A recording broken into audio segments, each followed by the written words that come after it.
Dear students, today we are going to learn the provisions for the issue of debentures as per the Companies Act 2013. सबसे पहले हमको देखना है कि provisions का मतलब क्या है, प्रोविजंस किसे कहते हैं। प्रोविजंस यानी कंडीशंस होते हैं, terms and conditions, rules and regulations होते हैं।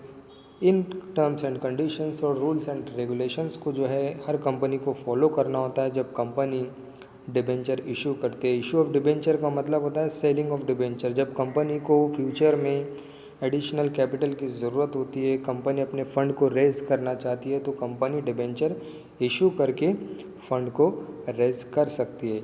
लेकिन डिबेंचर इशू करने से पहले कंपनी को ये प्रोविजंस फुलफ़िल करना होता है। वैसे तो इसके प्रोविजंस जो हैं सेबी ने भी दिए हैं, सेबी के ताल्लुक से भी इसके प्रोविजंस हैं। Security Exchange Board of India और companies share capital and debenture rule 2014 ने भी इसके प्रोविजंस मेंशन किए हैं।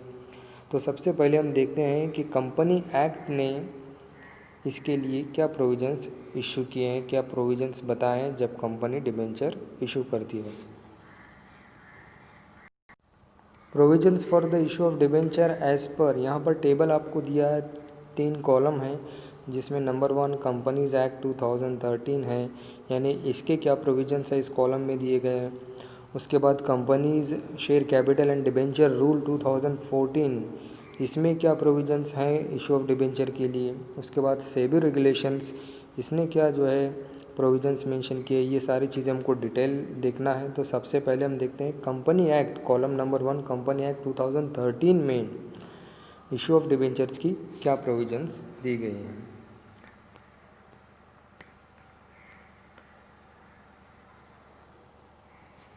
Provision for issue of debenture as per companies act 2013। तो कंपनी एक्ट में इशू ऑफ डिबेंचर्स की ये सारी प्रोविजंस हम देखते हैं one by one.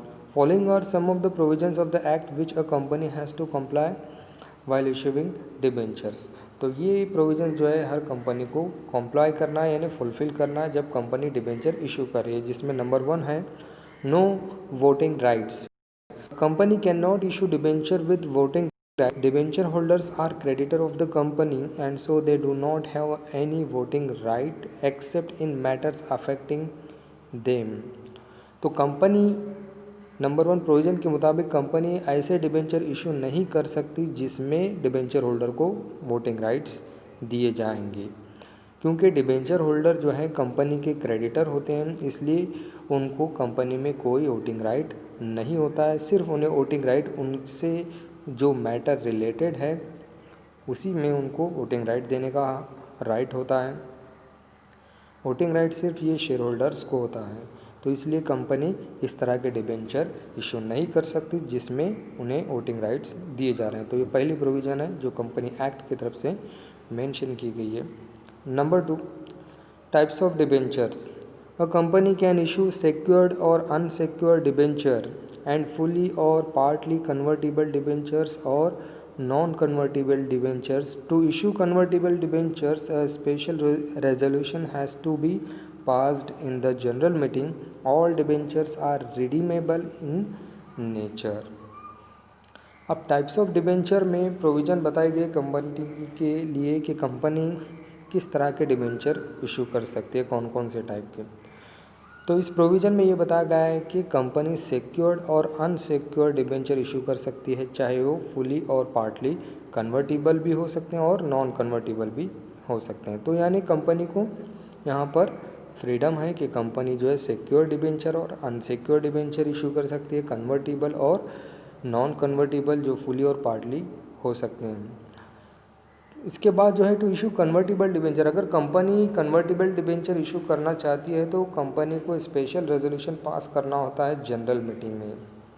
Convertible debenture किसे कहते हैं ये हम चैप्टर नंबर 2 में सीखा है। कन्वर्टिबल डिबेंचर वो डिबेंचर होते हैं जिनको फ्यूचर में इक्विटी शेयर्स में कन्वर्ट किया जाता है। तो अगर कन्वर्टिबल डिबेंचर इशू कर रही है तो स्पेशल रेजोल्यूशन पास करना होता है और शेयर होल्डर्स का अप्रूवल लेना होता है।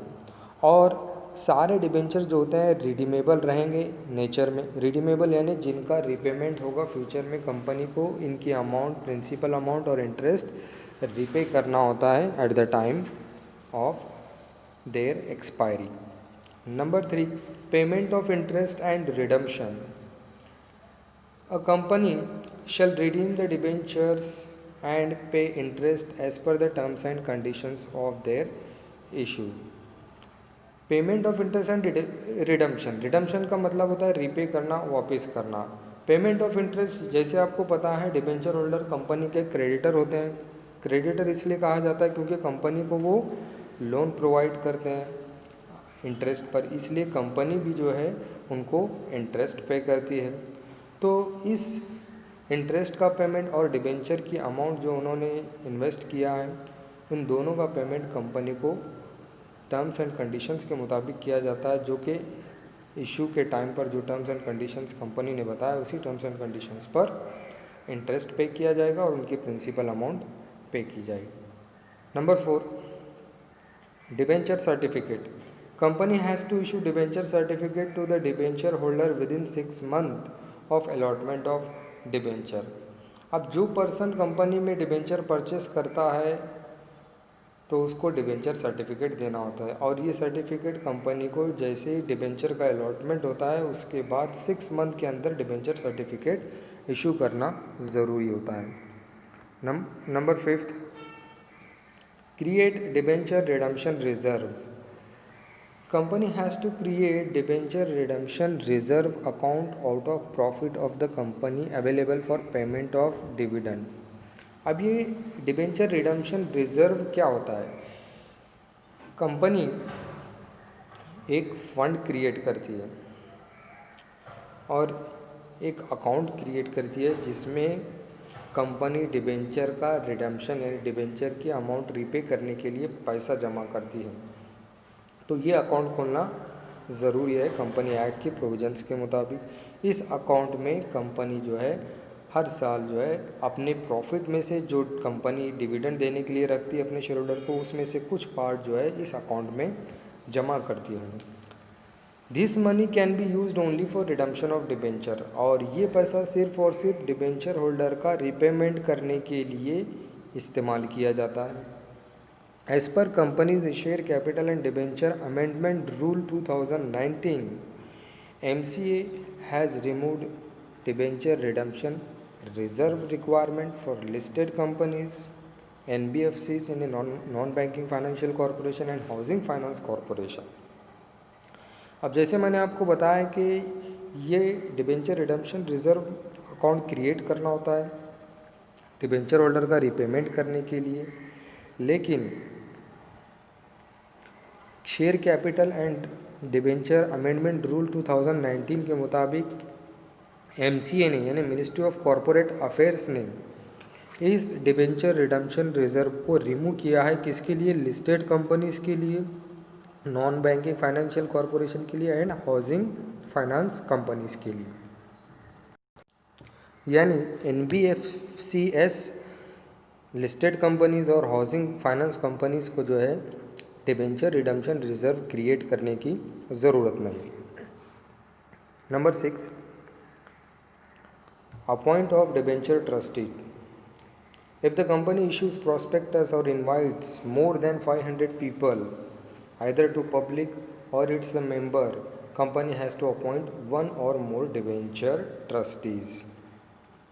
अगर कंपनी प्रोस्पेक्टस इशू कर रही है और उसमें पब्लिक को इनवाइट कर रही है जिसमें 500 से ज़्यादा लोग हैं, या फिर अपने मेंबर्स को इनवाइट कर रहे हैं जो कि वो भी 500 से ज़्यादा है, तो ऐसी सिचुएशन में कंपनी को एक या एक से ज़्यादा डिबेंचर ट्रस्टी अपॉइंट करना ज़रूरी होता है। Debenture trustee protect the interest of the debenture holder.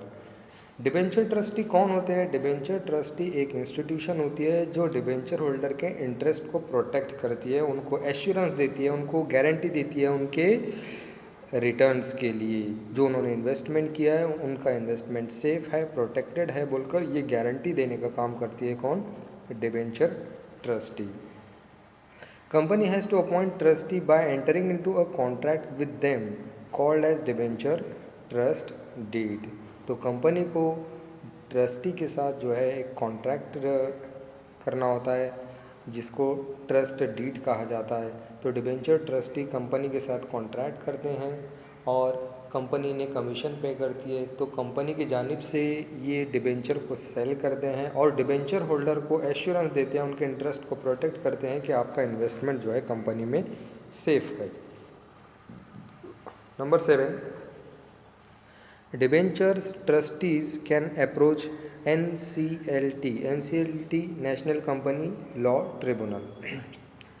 Debenture trustees have to redress the grievances of debenture holders if the company defaults in repaying the principal amount on maturity or defaults in paying interest thereon.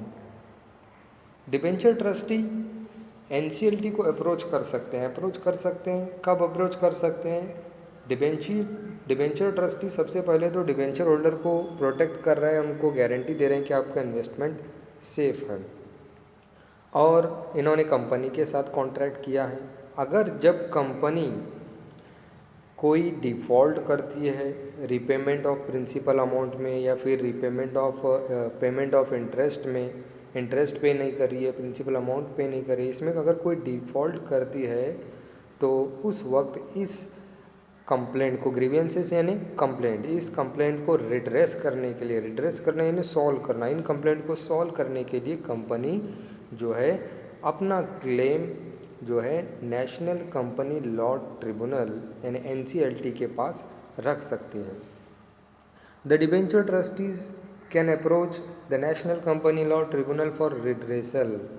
National Company Law Tribunal can direct a defaulting company to repay the principal amount or interest. तो debenture trustee national company law tribunal के पास अपने grievances का यानी अपने complaints का redressal कर सकती है, उनको सॉल्व करा सकती है, और इस कंप्लेंट की बेसिस पर नेशनल कंपनी लॉ ट्रिब्यूनल जो है कंपनी को ऑर्डर देगी कि उनको जो है प्रिंसिपल अमाउंट या फिर इंटरेस्ट का पेमेंट करना पड़ेगा। Number 8, impose restrictions. When the debenture trustee is of the opinion that the assets of the company are insufficient or likely to become insufficient to redeem the principal amount of debenture, it may approach the NCLT. जब debenture trustee को ये लगता है कि company के asset जो है insufficient हैं, जिसकी वजह से जो है वो प्रिंसिपल अमाउंट का जो है रीपेमेंट नहीं कर सकती है, तो ऐसी सिचुएशन में जो है इस बात की मालूमात, इसकी इन्फॉर्मेशन जो है डिबेंचर ट्रस्टी एनसीएलटी को करेगी। NCLT can order a company to restrict incurring further liabilities so as to protect the interest of the debenture holders. जब कंपनी के डिबेंचर ट्रस्टी को पता चलेगा कि कंपनी के असेट सफिशिएंट नहीं है, ठीक है, और कंपनी जो है फिर से लायबिलिटी इंक्रीज़ करे, फिर से कर्ज ले रही है, तो वो एनसीएलटी को इन्फॉर्म करेगी, तो फिर एनसीएलटी कंपनी को ऑर्डर देगी और उनको रेस्ट्रिक्ट करेगी यानी उनको रोकेगी, मना करेगी कि आप फर्दर लायबिलिटीज़ इंक्रीज़ नहीं कर सकते, जिससे डिबेंचर होल्डर के इंटरेस्ट को प्रोटेक्ट किया जा सकेगा। Number 9, punishment for contravention of provisions of the Companies Act. If the company fails to comply with any provision of the Act, then the company and its officers shall be liable to pay fine or imprisonment or both as prescribed in the Act. Punishment for contravention of provision of the companies act का मतलब होता है company act के provisions का contravention हो रहा है यानी वायलेशन हो रहा है, उनके प्रोविजंस को फॉलो नहीं किया जा रहा है, तोड़ा जा रहा है, तो उसका पनिशमेंट दिया जाता है। पनिशमेंट क्या होता है? अगर कंपनी इस प्रोविजंस को फुलफ़िल नहीं करती है, इस प्रोविज़न को फुलफ़िल करने में फेल होती है कंपनी एक्ट के, तो ऐसी सिचुएशन में कंपनी को, कंपनी के ऑफिसर्स को जो है फ़ाइन पे करना होता है और इसके साथ इसका इम्प्रिजनमेंट भी होता है यानी इसकी सज़ा भी होती है जो कि कंपनी एक्ट में मेंशन की जाती है। तो इस तरह का पनिशमेंट होता है अगर प्रोविजंस फुलफ़िल नहीं किया जाएगा। तो ये थे provisions as per the companies act 2013। तो नेक्स्ट लेक्चर में हम नेक्स्ट प्रोविजंस देखेंगे। Thanks for watching, like share and subscribe the video.